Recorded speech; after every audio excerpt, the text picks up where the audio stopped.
अस्सलामुअलैकुम everyone, welcome back to another vlog. Saturday vlog में मैं आपको बता रही थी कि मसाला भरी भिंडी बनानी थी मैंने, बट मैं कम्प्लीटली नहीं दिखा सकी थी क्योंकि बहुत टाइम कंज्यूमिंग काम था ये। टेस्टी तो बहुत बनती है लेकिन एक एक भिंडी को फिल करना तो वो मैं उस व्लॉग में कंप्लीट नहीं दिखा सकी थी। तो यहाँ मैंने काफ़ी टाइम लगा के मसाला फ़िल किया हर भिंडी में और उसको यूँ मैंने फ्राई किया, डीप फ्राई नहीं किया, बस इतने ही ऑयल में फ्राई किया तो बहुत ही मज़ेदार कुरकुरी भिंडी बन गई थी। बहुत ही टेस्टी, ज़रूर ट्राई कीजिएगा। और साथ साथ अरेबिक रोल्स की भी तैयारी हो रही थी। चिकन मैं पहले ही मैरिनेट कर चुकी थी और यहाँ चिकन कुक हो रहा था। अच्छा, अरेबिक रोल्स में मायो वाली सैलड लाजमी डलती है, बहुत ही मज़ेदार टेस्ट आता है। चिकन मैंने श्रेड कर लिया था, कुक हो चुका था चिकन, ठंडा होने के बाद उसको श्रेड कर लिया था और आटा भी हमारा अच्छे से सॉफ्ट हो गया था। तो दोनों काम मेरे लिए काफ़ी टाइम कंज्यूमिंग थे, काफ़ी एग्जॉस्टेड थे, बट ये रोल्स तो खैर बच्चों की विश थी तो इसलिए मुझे बनाने पड़े। उन्होंने संडे का भी वेट नहीं किया और सैटरडे नाइट को ही उन्होंने अपना चीट डे बहुत एंजॉय किया। यहाँ बॉल्स बनाने में बहुत मुझे कन्फ्यूजन हो रही थी। मैं जितना छोटा बॉल बनाती थी फिर उसे थोड़ा सा बड़ा कर देती थी कि शायद बेलते वक्त शायद आटा फट ना जाए, तो कभी मैं बॉल को छोटा कर रही थी और कभी फिर उनको वापस थोड़ा सा बड़ा कर देती थी। तो आई थिंक बॉल्स साइज़ में मुझसे बड़े बन गए थे। यहाँ तो बहुत बड़े दिख रहे हैं लेकिन इतने बड़े नहीं थे। कैमरा में वैसे भी साइज़ थोड़ा ज़्यादा दिखता है। ओके जी, सारी रिक्वायरमेंट्स कंप्लीट थी। ब्रेड क्रम्स भी हमें चाहिए थे एंड अंडे भी चाहिए थे क्योंकि रोल बनाने के बाद उनको हमने डिप करना था अंडे में एंड ब्रेड क्रम्स की कोटिंग करनी थी। तो अभी मैंने बनाना शुरू किया था, एक मैं बना चुकी थी। और जैसे रमज़ान में रोल बनाते हैं एज़ इट इज़ हमने बनाने हैं, लेकिन इसमें डिफरेंट ये था कि जो हम मायो वाली सैलड इसमें रख रहे हैं इसका बहुत ही यमी टेस्ट आ रहा था। तो थोड़ी थोड़ी हालांकि मैं रख रही थी कि शायद बच्चों को ये टेस्ट बुरा ना लगे, लेकिन बहुत अच्छा लगा सबको। तो नॉर्मली रोल की तरह हम इसको फ़ोल्ड कर देंगे। अच्छा, यहाँ मेरी रोल्स मुझसे ये गलती हुई कि मैंने रेफ्रिजरेट नहीं किया उनको बनाने के बाद। गर्मी भी बहुत ज़्यादा थी, रोल्स बना के मैं रखती जा रही थी और जब मैं ऑयल में डालने लगी तो वो शेप में टेढ़े मेढ़े हो रहे थे। तो रोल्स बनाने के बाद उनको रेफ्रिजरेट लाजमी करना है। तो नेक्स्ट टाइम इंशाल्लाह मैंने ट्राई किए तो ऐसे ही करूँगी ताकि उनकी जो शेप है वो ख़राब ना हो जाए। तो सैटरडे नाइट हमारी यूँ गुजरी कि बहुत ही एग्जॉस्टेड। तो यहाँ बारी बारी मैंने रोल्स बना लिए थे और फ्राई करने की बारी थी उनको।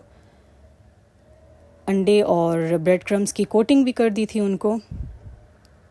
वो अभी से शेप में थोड़े से टेढ़े लगने लगे थे क्योंकि बिल्कुल नरम हो गया था आटा भी काफ़ी देर बाहर पड़ा हुआ था और काउंटर का ये हाल था, हर तरफ मैस हुआ हुआ था। जो कुकिंग करती हैं, जिनके कुकिंग चैनल्स हैं, सलूट करती हूँ मैं उनको, कितना टाइम वो कंज्यूम करती हैं अपनी डेली रूटीन में। तो यहाँ हमारे रोल्स बन रहे थे और उनकी शेप यूँ टेढ़ी मेढ़ी हो रही थी, बट टेस्ट में बहुत अच्छे थे।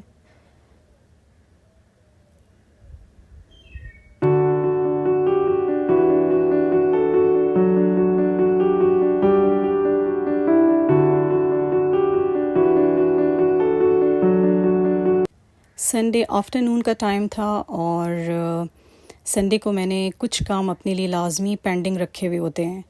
ऐसे काम जिनको हमारी हाउस हेल्प करने से इरिटेट होती है या नहीं करना चाहती, तो मैं कोशिश करती हूँ कि मैं संडे को ये काम ख़ुद कर लिया करूँ। अच्छा, हाउस हेल्प्स का भी कसूर नहीं है, उन्होंने अपने आप को इतने सारे घरों में इंगेज किया हुआ होता है कि हर घर पे उनका फिर टाइम देना बहुत ही ज़रूरी होता है। एक ही घर में टाइम देने लग जाएंगी तो वो भी प्रॉब्लम हो जाती है उनके लिए। तो मैं काफ़ी टाइम से देख रही थी कि ये टेबल्स अच्छी तरह क्लीन नहीं हो रही थी, मिरर्स पे बहुत सारे दाग लगे हुए थे और जो इनके साइड्स पे कचरा फंस जाता है वो भी अच्छे से क्लीन नहीं हो रहा था।